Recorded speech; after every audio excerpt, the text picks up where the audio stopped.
Good morning students, welcome back in the chapter of light reflection and refraction. Friends, in previous lecture we have talked about the numerical analysis of spherical lenses.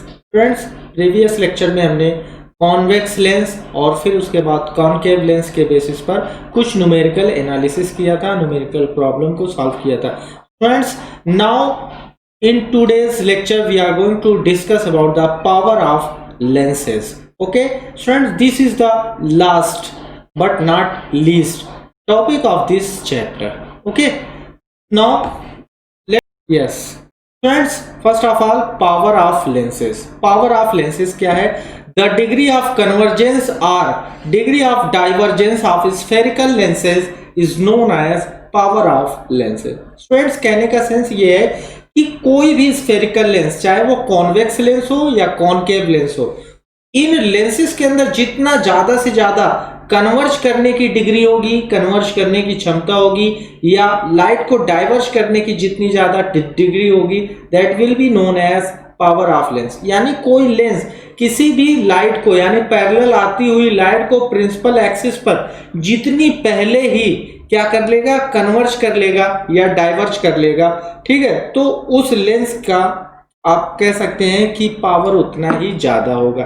That lens will be powerful lens. Clear? For example आप यहां पर देख सकते हैं, मैंने एक convex lens यहां पर ड्रा किया. सपोज दैट ये ऑप्टिकल सेंटर है.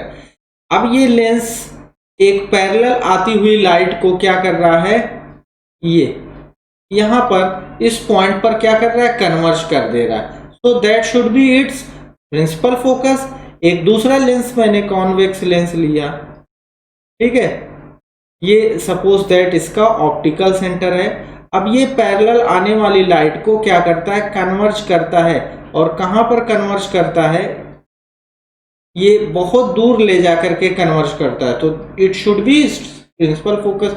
अब अगर आप इन दोनों लेंसेज में कंपेयर करते हैं, लेंस वन, स्टूडेंट्स आप देखिए लेंस वन के अंदर क्या हो रहा है, ये पैरेलल लाइट को बहुत जल्दी ही प्रिंसिपल फोकस पर क्या कर दे रहा है, कन्वर्ज कर दे रहा है. और लेंस टू जो है वो पैरेलल आने वाली लाइट को क्या कर रहा है, प्रिंसिपल फोकस पर बहुत दूर, सॉरी प्रिंसिपल एक्सिस पर दूर ले जाकर के कन्वर्ज कर रहा है लाइट को. तो इट मींस फर्स्ट लेंस जो है इसका डिग्री ऑफ कन्वर्जेंस जो है वो बहुत ज्यादा है, ठीक है, इसलिए ये लाइट को जल्दी ही कन्वर्ज कर देगा. और इसका डिग्री ऑफ कन्वर्जेंस ज्यादा, ठीक है, कम है, जिसकी वजह से ये लाइट को दूर ले जाकर के कन्वर्ज कर रहा है. तो मैंने बताया जितना ज्यादा डिग्री ऑफ कन्वर्जेंस होगा, लाइट को कन्वर्ज करने की जितनी ज्यादा क्षमता होगी लेंस के अंदर, वो लेंस उतना ही पावरफुल होगा.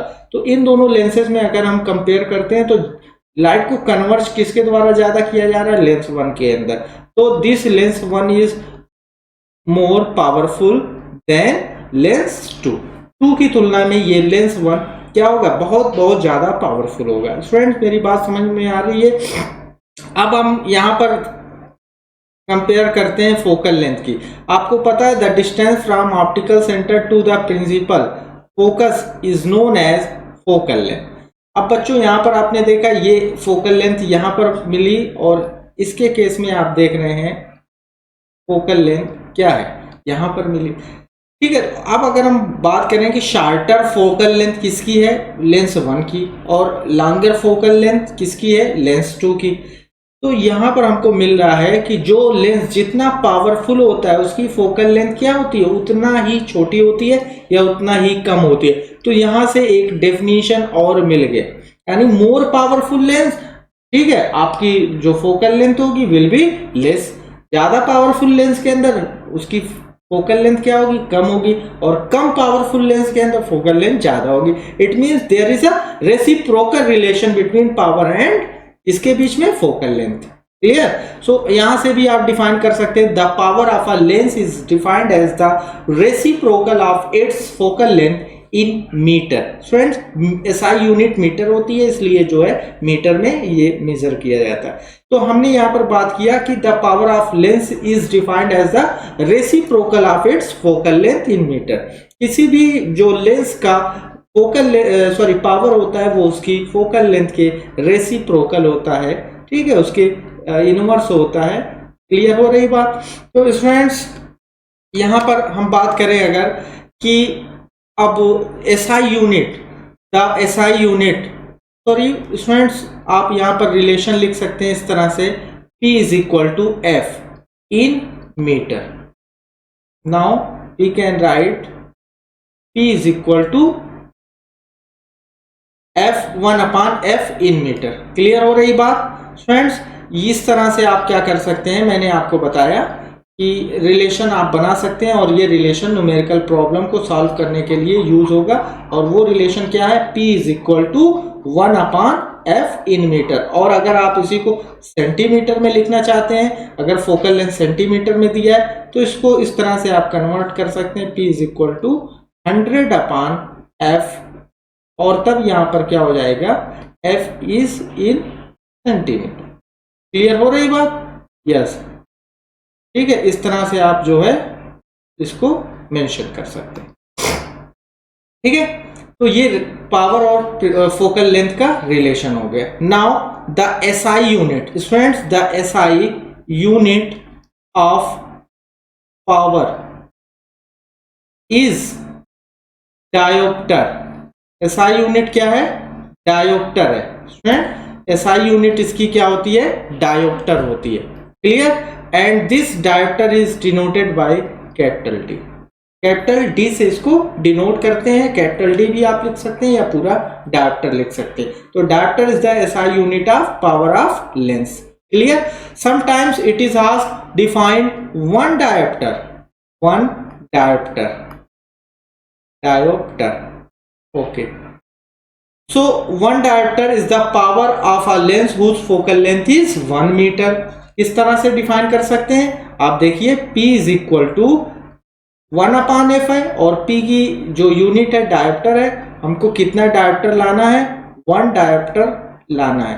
तो 1 dioptre is equal to 1 upon F की वैल्यू हम कितना रखेंगे कि 1 लाने के लिए, F यानी फोकल लेंथ 1 होना चाहिए, 1 metre is equal to 1 metre inverse, 1 metre inverse.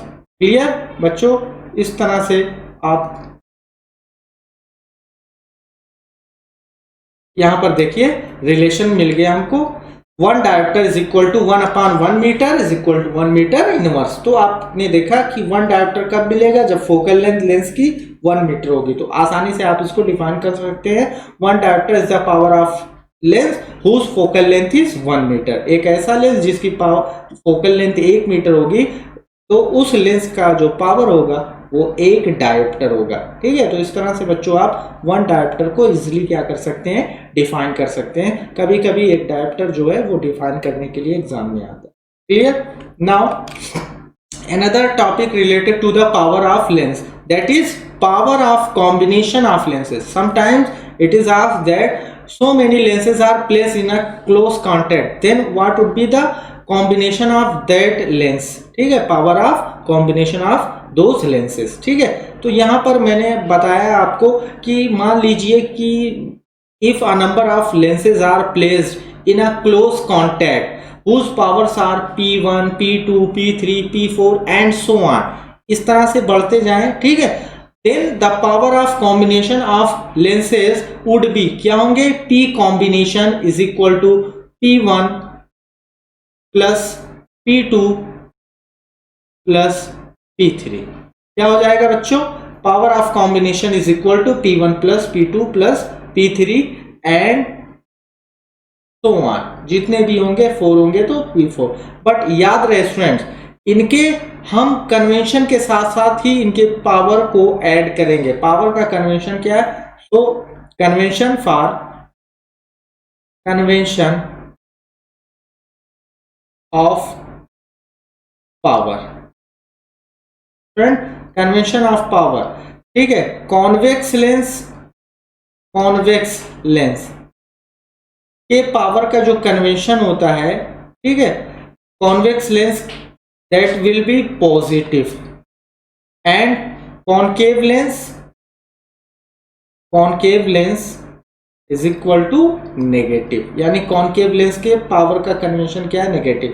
For example अगर यहां पर +2d दिया है और मैं आपसे पूछूं what is the nature of this lens, तो आप इसका आंसर क्या करेंगे, this lens is convex lens. This lens is convex lens because the convention of this power is positive, so this convention is positive. This lens is positive, convex lens, because convex lens has positive convention of power. इस तरह से clear. और अगर मैं आपसे बात करूं, if a lens has power of -1.5 dioptre, then what would be the nature of that lens. तो नेगेटिव जो कन्वेंशन है that is showing about concave lens. ये आपको किस लेंस के बारे में बता रहा, कॉनकेव लेंस, कि वो लेंस आपका कॉनकेव लेंस है। तो इस तरह से आप जो है पावर ऑफ कॉम्बिनेशन को जो है वो यहाँ पर क्या कर सकते हैं, फाइंड आउट कर सकते हैं। बट याद रहे स्टूडेंट, उनके पावर्स के साथ ऐड करना। मान लो सपोज दैट एक कॉनकेव लेंस है जिसका पावर, यहाँ पर कॉन्वेक्स लेंस का पावर +2 है, और एक कॉनकेव लेंस है जिसका पावर -1.5 है। आपसे पूछ लिया what is the power of combination of these two lenses, then is equal to P1 plus P2। Equal to P1 आपने देखा कितना है, P1 is +2 and plus P2 कितना है, -1.5, सो -1.5।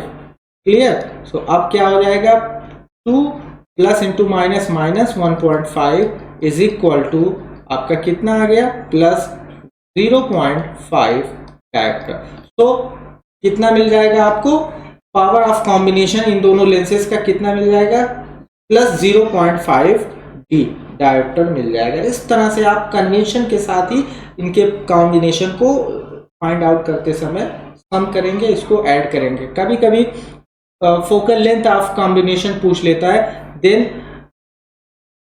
डोंट वरी अबाउट दिस, और करके हम इसको ऐसे भी लिख सकते हैं, 1/f combination is equal to 1/f1 plus 1/f2 plus 1/f3 and so on। इस तरह से। क्लियर स्टूडेंट्स, कहाँ से आया आपने देखा हुआ है, ठीक है, कि P इज इक्वल टू क्या होता है, 1/, power is the reciprocal of focal length, so P is equal to 1/f। Power of combination के लिए हम क्या लिख सकते हैं, 1/f कॉम्बिनेशन। P1 के लिए हमने क्या लिखा, 1/f1, P2 के लिए 1/f2 और P3 के लिए 1/f3। तो इस तरह से आप जो है कॉम्बिनेशन की जो फोकल लेंथ है अगर उसको पूछता है तो यहाँ से ये डायरेक्ट फार्मूला रख करके आप फाइंड आउट कर सकते हैं, या फिर कॉम्बिनेशन का पावर निकाल करके 1/f से निकाल सकते हैं, power is reciprocal of focal length. Friends, आज के लेक्चर में हम इतना ही रखते हैं, ये चैप्टर यहीं पर फिनिश होता रहता है। Now some questions are here on the basis of power of lenses. यहाँ पर ये कुछ क्वेश्चंस है और ये न्यूमेरिकली बेस्ड है पावर पर। Students, you have to solve it.